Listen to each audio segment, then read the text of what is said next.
Okay, well, welcome again. I'll just kind of review the slide. Hopefully, everyone can see that from your computer. As a staff, we've just been talking about all the opportunities that we have been given and learned this year. Sometimes we've been kicking and screaming with it, but most of the time we've just been, surprised by how well we can all do video conferencing and all the technology things and meet kids from across technology lines and so forth. So we thought, gosh, if we've heard and we've recognized these things, I'm sure that we've missed some that some of you have seen. And so we wanted to have this opportunity for you to share what's been really wonderful that we want to continue. So when things get back to whatever the new normal is, what is something that we want to make sure that we add back in or look at in a new way or make as an option for families. You may want to share some structures that may be helpful or activities that you've loved that you felt like would be really good moving forward. Any procedures that you recommend should be ongoing. If you don't like an idea that someone else brings up, like we ask for the children and teens at our school, we just ask for you to gracefully share another idea that you think might work better for the whole community. Sometimes it can get really hard because, we all have our own specific children and we know what's best for them. Obviously the role of this call is what's going to be best for that level or the school and so forth. But for sure, if there are any things that you feel like are in need or have something you want to talk more in depth about your specific child or studio, this is probably not the right place for that conversation, but feel free to follow up with the teachers or myself, and we could help you with that for sure.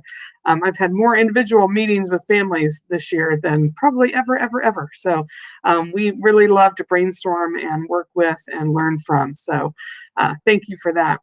To give you just some context before we open up the chat, we're going to, I'll share with you some things that the staff has already thought about. And it has complexities to it. For example, we know that some families have really liked the virtual option for PPCs. And so they don't have to, leave work or take a half day from work to go to 3 children's PPCs. And so we most certainly want to figure out a way to continue that. And at the same time, we want to make sure that we have parents in the buildings. For some parents, that's the only time they ever come in the building. So we're working through that process, but we know that making an option like that, at least for a couple of the PPCs or for a day of the PPC, something like that is something we feel pretty confident that we need to keep moving forward. So that's exciting. One of the things yesterday was the early ed nursery town hall. And so one of the comments that families brought up from there was it would be great to have some of those activities in the Google Classroom ongoing, because they found like on the weekend, they really, wish they had something and they're like, oh, let's go to Google Classroom. We'll listen to Kevin read a book, or we'll do this or that from the activities or the choice boards. So that was something that the early ed really appreciated hearing. It wasn't something that they had really thought about moving forward. And so there was other conversations too, but we were really excited about that. We are reminded that all families are different, and especially during a pandemic, that they all have very diverse needs. And that has been something we've learned this year that probably wasn't as prevalent in other years, where for some families, they wanted a lot more for their child to do. And for some, they wanted a lot less for their child to do. And boy, these teachers, and as you see, some of them are on the line with us because they want to hear, and I'll sometimes ask them for any comments or feedback too as we move forward, because that has been probably the most non-planned thing that we've done, is that realizing, because each staff, I think, has done a fantastic job of figuring out what's best for the learner, but that didn't always match what the family felt like the needs were. So we've continued to grow and learn in that process as well. So I'm going to go ahead and ask Melissa to turn on the chat so that you can share the things that you've seen and been a part of this year that you feel like that's something we should continue. For example, one of the things that we're considering at the teens level, and we already have kind of an extended campus plan and an early graduation plan.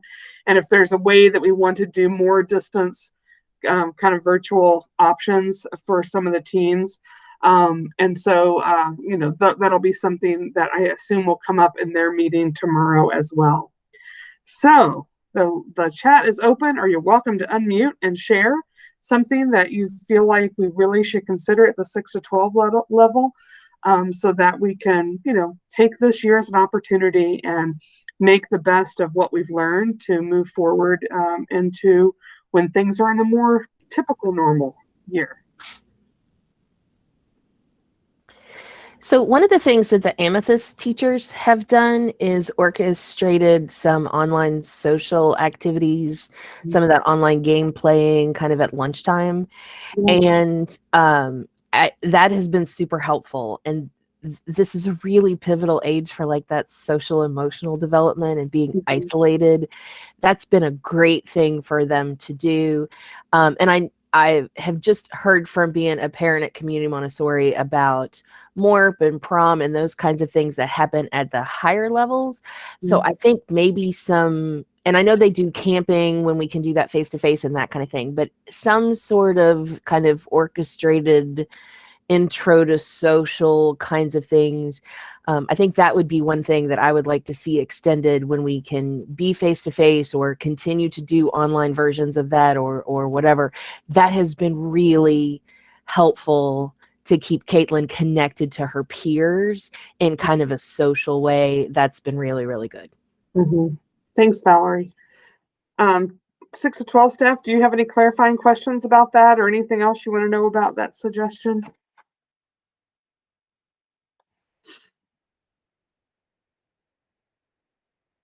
So Valerie, I think what I was hearing you say is, even once we're back to in-person, having some ways for kids to connect, like once they've gone home for the day. Is that what you were thinking of with that? Yeah, just kind Maybe of those kinds of things, connecting still. I was thinking like a kind of almost like we have prom and we have MORP. Is there something that we could have at this 5th or 6th grade level that's kind of an introduction to going to a social event, and continuing some of those opportunities outside of the studio for them to connect to each other? Okay, so you were saying like an in-person gathering or that kind of thing. Okay, yeah, I see you. Yeah, thank you. We did have a comment in the chat giving a detailed hourly schedule and expectations of daily, weekly learning and lessons really helped spark conversation with my learners. Can we continue to have this included in the weekly emails? So I think, I don't know the context of that. It sounds like they're talking about like some studios are doing individual learning plans. I'm wondering if that's... Yeah, another parent chimed in and said, I think they're both talking about the same thing, just like having that connection with Google Classroom with a lot more information about what's happening daily. I think, and she also said, the same person that made that first comment said, additionally, having the ability to learn virtually on some days via Google Classroom outside of an absence waiver seems like it would be so beneficial for students who are maybe too sick for school but not too sick to learn. And another comment, for sure, individual learning plan has been helpful. Gotcha. Okay, thank you. That was me. I actually just want to add to it, if I can. Yeah. Not the individual learning plans. I do have a student with an IEP, so we do have an individual learning plan. But both of my students, I have a 3rd grader and a 6th grader, their teachers have included like an hourly what everybody is doing breakdown. Like on Mondays at 10, the class is doing this, and at noon we do this, and just having that expectation on Sunday. So even if they had been in the classroom, when they get out of school, we get the how was school today? Fine. What did you do? I don't know. Having that like, well, it says today at 1 o'clock you had a lesson on ancient civilization. Can you tell me about that? Having that like specific, the teacher giving us a plan on Sunday for the rest of the week allows us to trigger that conversation and really helped us stay on top of things where maybe my learners who are sometimes at another parent's house were missing lessons or didn't understand, and I wouldn't have known otherwise. Got it. Thank you. Good feedback. Travis? Yeah, thanks. So I wanted to follow up what Valerie said, which is just opportunities for social and emotional growth. I think that's one of our big challenges this year is really getting our learner to interact with other learners outside of his little small social bubble. So, there's 2 or 3 kids that he sees every day in his lunch social and he plays Minecraft or whatever with, but providing opportunities for him to maybe challenge his social and emotional growth and interacting with learners that he's not always seeing and always interacting with. I think that's one of the things that the online environment certainly can be useful for, and just finding ways to facilitate that. It's been a little difficult because we just don't know parents outside of these smaller groups as well. And so we kind of have our little pod, but then to expand beyond that, I think the big question has been, how do we do that in an efficient manner and get everyone interacting in a way? Because, a lot of times it's like I text so-and-so's parents to see if he can hang out, but like, how do I connect to those other parents that I don't know, that maybe aren't comfortable with me and their learner and our learners together in a space that's outside of facilitated classroom areas? So like, how do we encourage that would be one of my big questions. Travis, do you think like some of the PIP activities that have happened in the past filled that, or do you envision something in addition to that? I think I'm trying to think of some of the PIP opportunities that we like the camp, like the fire pits and the marshmallows. Yeah. And, absolutely. Like we had opportunities where we would get all of the families together at a playground or, a fire pit or whatever, and get to meet other people and mingle and co-mingle. But like virtually it's difficult unless you have a facilitated online space for that.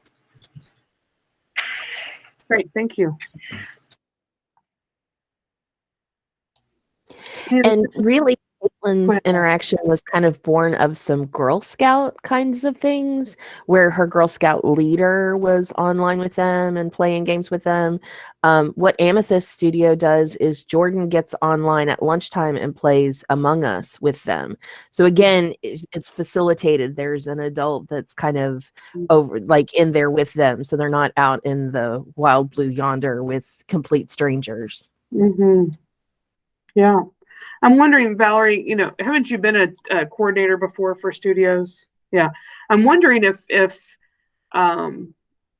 maybe that's a way to. That's a good idea. Do some of that for now, something we can get immediately, so like, there's virtual tours of museums that a whole studio could sign up for in the evening, and the studio coordinator could help people to find. Anyway, I was just wondering how. That is a really good idea. Yeah, to kind of get that happening right away. Although I'm sure there's some teachers on the line, they're like, oh, that'd be so cool, but how do I find the time to do that right now? Exactly. Everyone feeling probably a little bit up to here right now, but even if a studio coordinator knew that, Travis is looking to get his learner connected, and if they knew other families were trying to do some online game nights or things like that to help facilitate that connection, because I think that's what he's asking for, is like, how do I get connected outside of what I already know? A studio coordinator could share phone numbers or email addresses and that kind of thing. Yeah. At least be a facilitator. In a connection, yeah. Even with, you could reach out to Greta and say, Greta, I was going to do this and this. She's like, oh, that's a great idea, and they could kind of work together. Melissa Wiesiger, do the studios all have coordinators this year? I don't even know the answer to that question. I do. This is Jen Redmond. Hi, Jen. Hi. Yeah, not the studio coordinator role. We have some that were kind of held over from last year, but it has not really carried this year onto the virtual platform. Okay. We've talked about it in PIP several times. It doesn't mean we can't re-engage in that thought and see who's available. But we don't have active coordinators through that right now that weren't carried over from last year. Got it. Good. Glad you were here to share that. Thank you. Barbara, this is Prerna here. We also have studio directories for each studio that families should have access to, that they can reach out via email and coordinate, play dates or online, whatever the ideas that are being put forward right now. if they don't have access, they can definitely reach out to the studio teachers and ask for that link again. Are those linked on the sites, Prerna? On the level sites? I think for to avoid intermingling of the studios, we had not linked them on the site, but I can. Well, we'll think about that. We'll put that on our list together. Yeah. Yeah. And so I think what Travis was saying, how do we do kind of a soft intro before we get to the contacting somebody? So yeah. But we need to have both structures in place to do that well. Yeah. Yeah, he kind of just affirmed that by saying that it's the cold call, Nate. Like you feel like you're just reaching out to somebody. Hi, I'm so. So yeah, like how can we at least have an introduction? Yeah, when you're standing in the hallway. Yeah, when you're standing in the hallway with somebody every morning from 8 to 8:30, that's an easier way to have that conversation. So, how do we create the virtual hallway? Yes.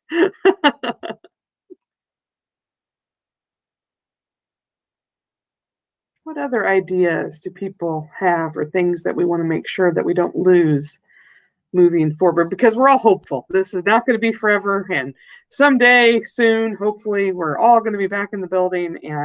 But we want to figure out, like, what are some things we've learned from this that are really helpful to move forward?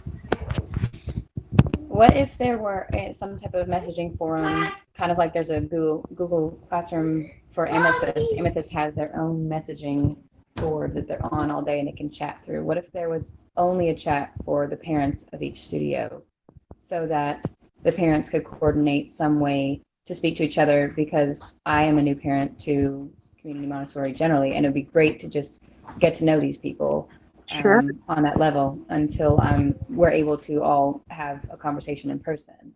Yeah. So how do we, so is there some kind of messaging system or some kind of like parent get together kind of things that we can coordinate so that people can get to know each other? Thanks, Sarah. Hey, Jen Redmond. I was wondering if you'd make a quick note too. Maybe we can talk about this in our next PIP meeting since it's a pretty consistent thing, and maybe PIP can think about this more as an opportunity for parents. Sure thing. Barbara, this is Prerna here again. I remember last year, in March, some studios had created their own groups in social media for families to interact with each other. And I wonder if that's something, I really don't know what was the feedback about that was and how well that went. But it might be something to consider as well. Yeah. And Prerna, I was going to ask you, I know you just sent out the spring enrichments. Are there enrichments at the 6 to 12 level that might fit this at all? We have one for animation that Jordan is doing. Then we have one for yoga that Laura is doing from her Islands level. And then there is one that's just hitting like at the 6-year age group for something that Chris Connor is doing. The baking, is that baking or storytelling? It's storytelling and tea time. Tea time, there we go. I knew there was something I was thinking of with that. Trumpets.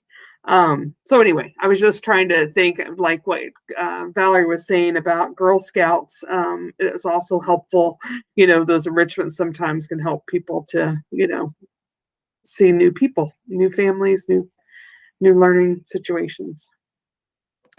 We did have a couple more comments here. One is we like that you're still using Khan Academy as a great way to keep track progress of the student. And then just another comment that even after we're back together on campus, it would be great to have some kind of messaging board. Sarah suggesting not Facebook, but something else that every parent can be connected with, since some people still couldn't be on campus or on Facebook, if there was some way to create a messaging connection. 2 separate comments. Yeah, I was even wondering if, we could create some school Google Classrooms for like families of 6 to 9-year-olds that want to meet outside of school. And then it would have like maybe a coordinator or somebody could put in different options and people could schedule them. And, like, especially right now, there's so many things that are free and virtual, and might be cool to do as a group or so. So cool. And I don't know if anybody wants to make a comment about that Khan Academy, or, you know, it's just a comment, but that was there too. Somebody recommended Slack for chat or messages. So Valerie recommended Slack for chat or messages, or adding Claudia said adding a messaging feature to the Level website somehow potentially. And then obviously there's lots of options for messaging and chat. So we have some discussion about that happening. Yeah, I think Google Chat is only for Shining Minds emails, if I'm correct. Prana, maybe you know the answer to that, if Glenn does, or Heather does. I don't have enough information to comment on that. I'm just putting everything out there. I'm not 100% positive, but I'm pretty sure that you can add people outside of our thing. That was one of the tutorials I looked at. So I can look into that and test that out today, but I'm pretty sure you can. Jen's one of the tech gurus at the 9 to 12 level. So each level has got kind of a tech person that works as a committee each Thursday afternoon and kind of finds things that they need help with or need to get more knowledge about or fix this for. So I just want to follow up on the Khan Academy. So Khan Academy is something we've used for, what, 3 years? Who's on here? Heather, is that true about Michael? Sounds approximately accurate. And so we don't anticipate that going away. We are doing something different this year, which is we purchased a program that kind of links the NWA assessment with Khan Academy. The verdict is still out whether it's worth the money that we spent on that linkage, but anyway, trying to do the work smarter piece of that. So that most certainly will be something that we anticipate will stay as well.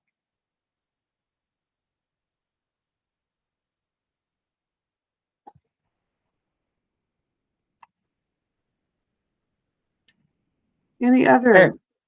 Erica, it seems like you made a comment that maybe there were some that were using Khan and are not, but you were just saying that it was valuable to you as well. You can comment or unmute if you wanted to add.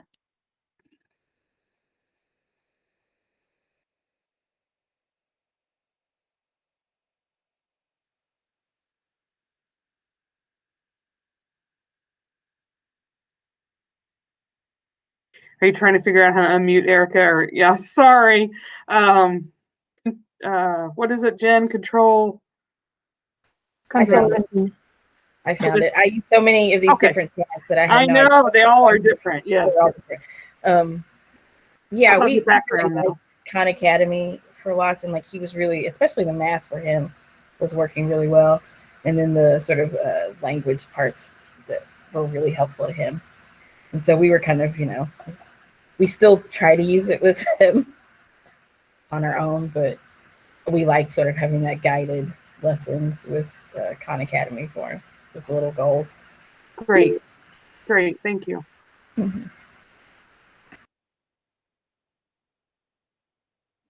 There's another comment that also liking and balance to that teachers had provided printout worksheets as well, because some learners don't like being on the calls and having to work on the computer, so it's a good option to have both ways of being able to work. Great.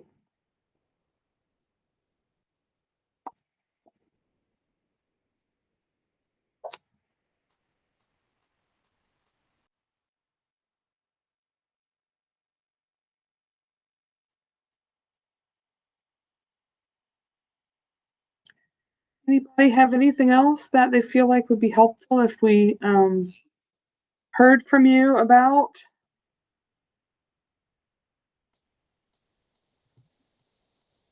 Can I ask a question real quick? Say that again.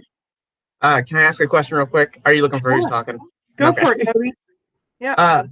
So I'm wondering about so we've tried to have a lot less information come out on the weekly email updates, and as opposed to sharing information on that, we've tried to redirect families to the websites. And I'm wondering how that's going for people, if that's a thing that, you know. No, because I can get the email on my phone and I can look at it on my phone. The Gemstones website and the Amethyst website does not render very well on my mobile device. So to actually look at the website, it's better for me to be on a laptop, which requires my ADHD brain to remember that I need to do that when I'm at my laptop. Having it in the email was easier for me because I could read it when it came through or just snooze it on my phone and read it shortly thereafter. And it came across very well on mobile. The website is kind of an extra step for me. And the more steps I can minimize, the more successful I am. Just one person's opinion. Sure. I think I enjoyed the website better, and I wanted to suggest, why can't would it be possible to put the website link at the top of the emails and then content in the email, so that those of us who prefer the website can go straight to the website and read it and see everything, and those that prefer, because I can't see the emails, I'm colorblind, and a lot of the colors that the both the highlighting the school uses and then the classroom uses, I can't see them. So the only way for me to see it, even like the email that comes from the curved desk each week, I have to print it out sometimes to see it. So having the link to go to the website and read it is great for me, because I have settings on my phone and my computer that convert any bad colors to colors that I can see. I think the both is a great idea. Is really the link good. and the stuff. Yeah, the accessibility for me was a huge improvement this year. I know there's several times in the past where I had to email Piranha back and ask her to send something to me not highlighted from the curved desk, because I just could not see it no matter what I did with it. Good feedback. We really appreciate that. Part of the reason, just so you know, the reason why they haven't put it in the email is that, we were trying to condition you all, honestly. We were trying to get you to go to that website so that you could see, like, if you missed an email, that you had all the archives there, and that you could also get to other things that they've linked from there. So we were trying to help you to go to that place, but I think it makes a lot of sense if it's not readable. I didn't know that from a cell phone. So I think one of the things we'll look at first is if there's a way to make the Google site in a phone format, so that it will format properly too. And then also look at doing the either or, the both thing, so that people can do either or in that. Thanks, Cody, for bringing that up. We were just talking about that in your level this week, trying to figure out how much more do we put on the site? How much are people actually looking at it, right? Yeah. Just wanted to say that there were a couple of agreements with liking emails in the chat. And like you said, Barbara, I'm interested if there's a tool for the websites, because like the reason that works on the Messenger is because every studio was set up with like an automatic responsive template, so that it would know what device you're on and adjust the visual. And thank you, Sarah, for that feedback on the reading. That is not something I don't think that occurred to a lot of us. So we'll see what we can do about that. There's a new kind of changing the subject comment, but it looks like mostly a thank you from Jen. Mostly for us two working full-time at home parents, it's about survival. We take any help we can get there, and the studio teachers have been amazing. And the big struggle has been with keeping focused and self-driven as possible, keeping the learner focused and self-driven, and open to tips from other grown-ups, especially about, I guess, those two topics, if they have hints on how to help with their learner. Yeah, so to elaborate, like, we're both full-time working on calls all day or have very focus driven work. So if anybody has any tips to sort of like keep him focused, I'm all ears because it's very much our bigger struggle, because he's got all of the things here that he doesn't have at school. And those are all, even though he can't have them between the hours of the school time, they're all very distracting because they're there. And he often chooses, where at school, if he gets, quote, we're going to say bored, but if he'll read a book for an hour And here I'm like, well, read a book like you do at school. Read your book. And he's like, how about I just bug you over and over and over again? So that's kind of one of our big struggles at home. Anybody has any tips? I'm open. I think it's a it would be really solution for helpful to everyone. Go ahead. Just want to put him in a bubble and send him. It's a big struggle for us.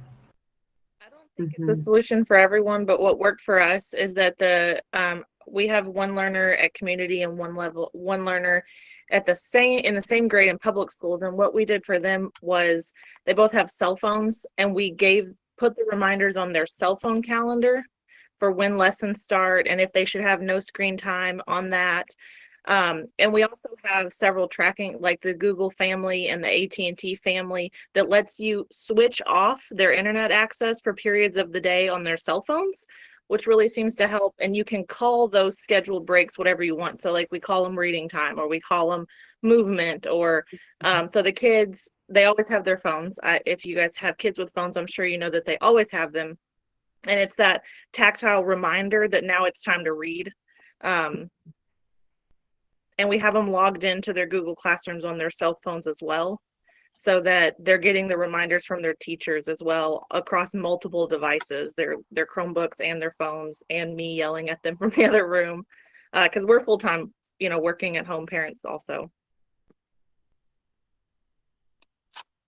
Thanks, Sarah. I'm wondering if it's something we talked about, and I know different studios did it differently. Early Ed probably put the most attention on the prepared environment at home in their Google Classroom and support in that direction. But I'm wondering if that's a, kind of a family workshop we put together to give some more ideas. Barbara, I was just going to jump in. I wanted to interrupt you to say, we had kind of had on our shorter agenda too. We had kind of a really great video, I think it's only 5 or 7 minutes long, done by one of our staff, Abby, who's also a parent of a 6 to 9, which I think most of the comments are coming from that 6 to 9, although certainly it could apply to 9 to 12. But it was just really good. She gave 5 or 6 tips for that prepared environment that you're talking about. So this is probably a great time to share that. We just need to move it up the list. Because it's just 5 or 6 things you could consider. They may work for you, they may not. And she even has her daughter behind her doing work while she's doing this, which is really kind of a cool thing to see, and just kind of gives you a little bit of encouragement. So Barbara, I'll put that on my list and then I'll let you continue, but I just wanted to remind you that was there too. Are you saying it's on the blog or it's not on the blog, Melissa? It's not there, but I'm gonna get it there now and we'll get it out. So it'll be in it'll be on Monday's Cupola Notes for all of you. And Sarah, I don't know if you have time to do that, but if you wanted to present something like that too, she just did a Google Meet, and instead of inviting anybody, just really recorded it and talked through and showed how to do some of these things. So I think for some families, knowing how to manage the technology piece with phones and computers, some families are really good at that. I was in a meeting yesterday with a family who works at a mobile store. They're a manager and they know all that, I didn't know you could do that. So that could be one option as well. But I definitely think just those prepared environment conversations, where the child's working or teen, and what environment, what are the expectations. We also still have a lending library here.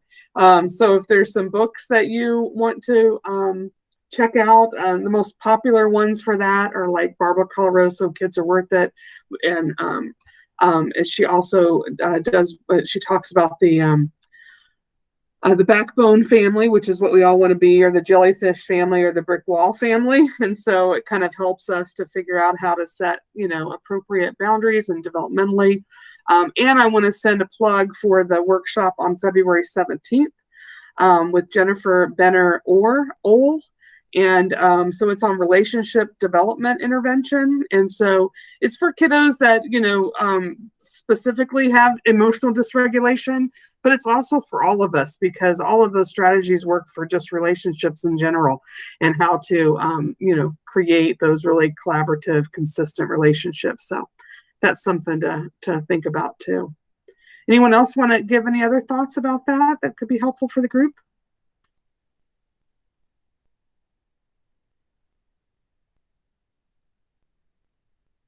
Thanks for sharing that, Jen. We also had a parent comment in the chat that said larger multi-step projects are kind of helpful for that too, so that, you know, like trying to pick something bigger, I think that they can work on. There was a little, I'm scrolling back up to read it. It requires continuous working as opposed to like being caught up, you know, like rather than like each small project, try to pick something longer that can keep their attention. Yeah, in one of the 6-9 meetings, I think it was this week, might have been last week. I think Greta, you were talking about like writing plays and things. I don't know if you wanted to share that with the group. It's a neat thing for this age level to find something they're interested in and have kind of a long-term project. And when do they need help knowing how to start that process too? Yeah, that I'm glad Joe brought that up, because that is one of the most important kind of work that elementary children do. That should be the core of their daily independent work, is asking questions, finding out the answers to those questions, and then making their own forms of expressions that they're exploring through poetry or song or plays or reports or novels. There's a child in Rainforest right now who's writing a whole series and illustrating them of novels. It's an action series. And that was his idea. And, you know, Erica was talking earlier, Lawson, her son, does all kinds of research projects. They're his idea. There are just limitless possibilities. And it is true that that kind of creative, but also intellectually stimulating work is what really helps keep children focused. That's a huge component in addition to the social aspect and collaboration that we're all trying to brainstorm around in the pandemic.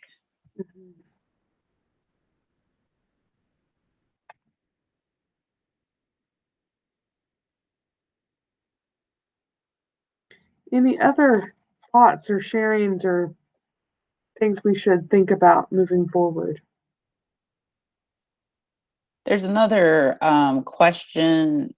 It says, is it possible to do a buddy system within age groups? So for example, if their learner had another child to check in with the work, I think you would do better at time management, and maybe they could set reminders to check in with each other on an hourly basis. Yeah, that's an interesting thought. I definitely think it is okay to bring that up right now with your studio teacher if you feel like that's something your child needs. So why we think about that as a level and such, because there's most certainly kiddos that could be really beneficial with that, and others that might not be attuned yet to how to do that developmentally with a peer. But I think it is most certainly something that would be helpful for some.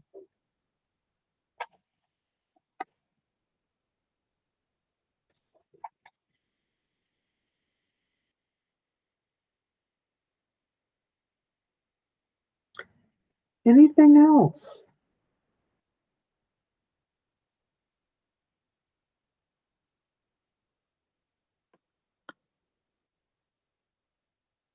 Sarah, do you want to just read out that one suggestion you had?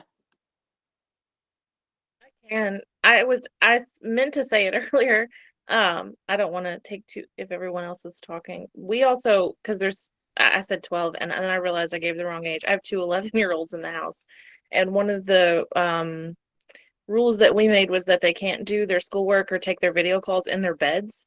Not just for the kids, but for the adults too, because I work full-time from home and have a laptop also, was that to create, my youngest learner is 8 and she gets out of bed before everyone else every morning, so it wasn't a problem for her. But as they get towards their teens, the two older ones want to stay in bed, and it created a division for them where they have to get up. We also said they had to get dressed and brush their teeth and have breakfast and all that stuff. So it created that like division, which as an adult I needed when I transitioned to full-time working from home. I needed to get up and get ready as if I was going to work.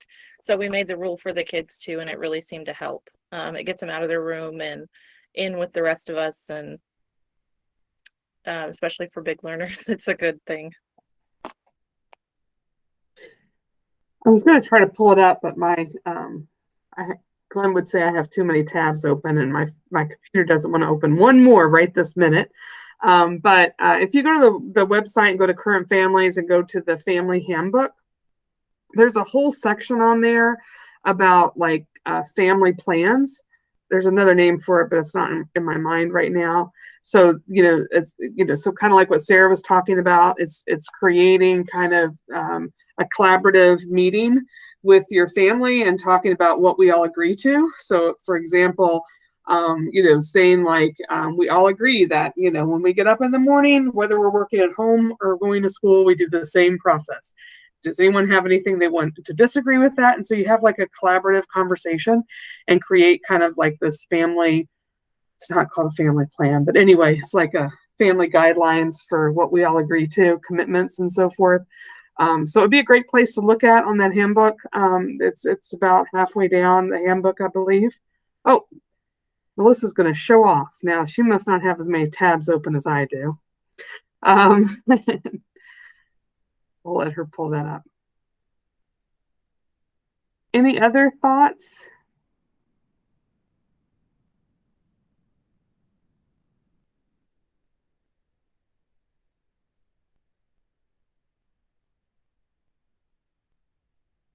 Can you not get it to work either, Melissa?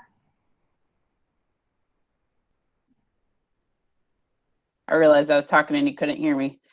Is it under this homeschool connection section? The family handbook, the resource, it's in the family handbook. Yeah, I was in there. Can you see it now? No, you're not sharing anymore. Oh, I was trying to be good and be there. Yeah. Here.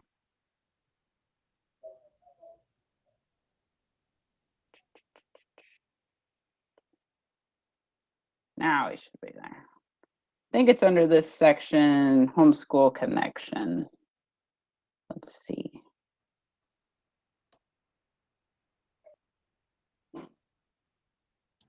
Sometimes Prayne and I are talking about an idea and we're like, didn't we do that like 3 years ago? So sometimes it's good for us to think about the things that we've already created. Here are you talking about this section? Create a family media plan?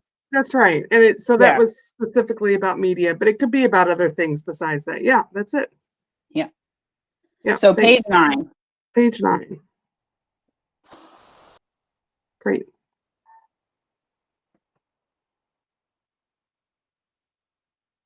Got some great articles in there from the American Academy of Pediatrics as well. So, anybody have anything else before we finish up our time together?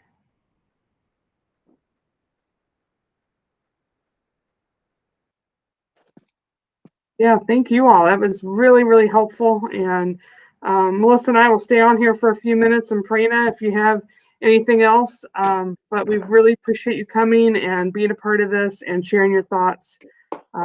We're very appreciative. Take care. Have a great day. See you later.